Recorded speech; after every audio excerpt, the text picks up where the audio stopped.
Hi, I'm Ryan Szymanski, curator for Battleship New Jersey Museum and Memorial. Today we got a special video for you.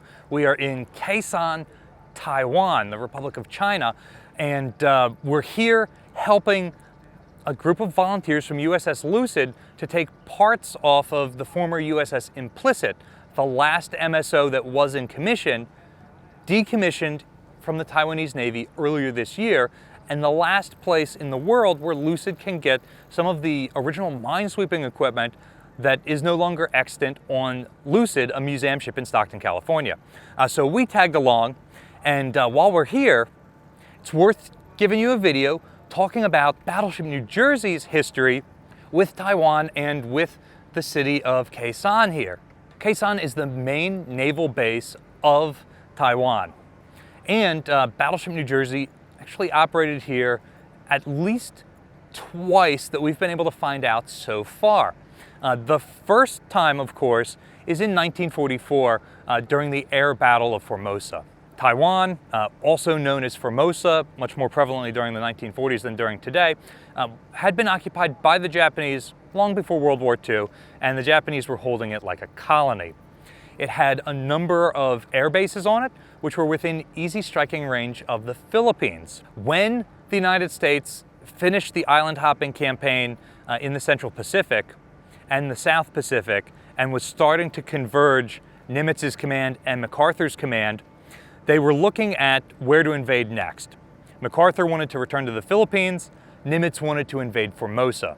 MacArthur wins out in the end, and the US will invade the Philippines in October of 1944.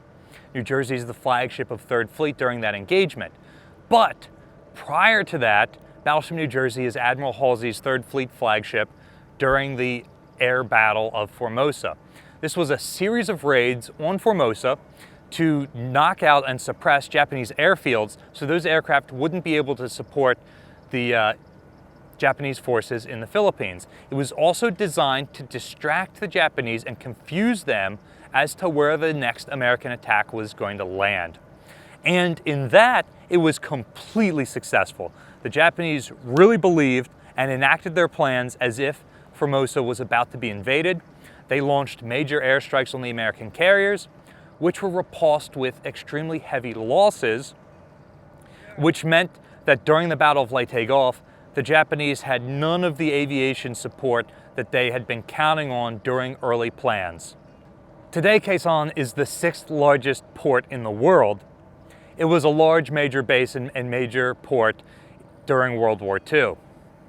You can get some idea of that just looking around. We've got a civilian merchant ship docked out here. You can see the Navy base behind us. There's another civilian ship, and we got Coast Guard cutters tied up here. And in the couple of days that we've been in town already, we've just seen shipping, both naval and civilian, coming in and out of the port. As such, it and the airfields around it that defended it were major targets of the American airstrikes. New Jersey didn't actually come to the port, fire her guns onto the islands or anything like that, but she is the flagship of Third Fleet, and she is escorting the carriers throughout the battle and providing anti-aircraft support. The more direct New Jersey connection with Kaohsiung and Taiwan comes in 1953. At this time, she's the 7th Fleet flagship under Admiral Joseph J. Clark, or Jocko Clark, one of the carrier admirals of World War II.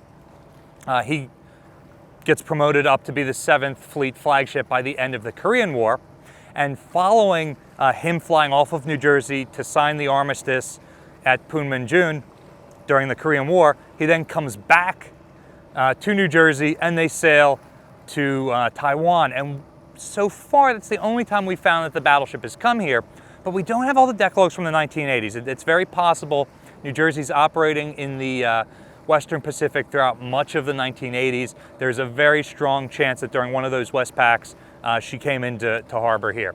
But in 1953, New Jersey comes into Taiwanese waters, hosts a number of diplomats, possibly including Chiang Kai-shek. We believe that Admiral Clark and Chiang Kai-shek met during this port call, but we'll do some more research on that and give you a future video. Obviously, we don't have all of our resources available to us over here on the other side of the world. Battleship New Jersey did not pay for us to go on vacation here. We're here strictly to support USS Lucid, but while we're here, we wanted to film a couple of videos. Where in Battleship New Jersey's footsteps do you want us to go next? This is our first time traveling internationally for the YouTube channel, and we came to a place that Battleship New Jersey went. What are some other places you'd like to see us film in the footsteps of Battleship New Jersey? Let us know in the comment section down below. Maybe we'll make it into a future trip. Battleship New Jersey receives operating support from the New Jersey Department of State, as well as from a number of other businesses and private individuals like yourselves. We really appreciate your help and strongly encourage you to go to the link in the description below to support Stockton Maritime Museum and USS Lucid. They flew out here, a group of volunteers, on their own dime to strip some of the last parts available in the world for restoration of USS Lucid. This was a once-in-a-lifetime opportunity, and we're so glad that they invited us along to participate in it. But they need your support in getting funding to get all of those parts home and installed on Lucid again. Lucid's another one of those museum ships that has an all-volunteer staff, and they could really use your support. There's a link in the description below. You can support Battleship New Jersey by liking, sharing, and subscribing so more people find about the museum and the channel. Thanks for watching.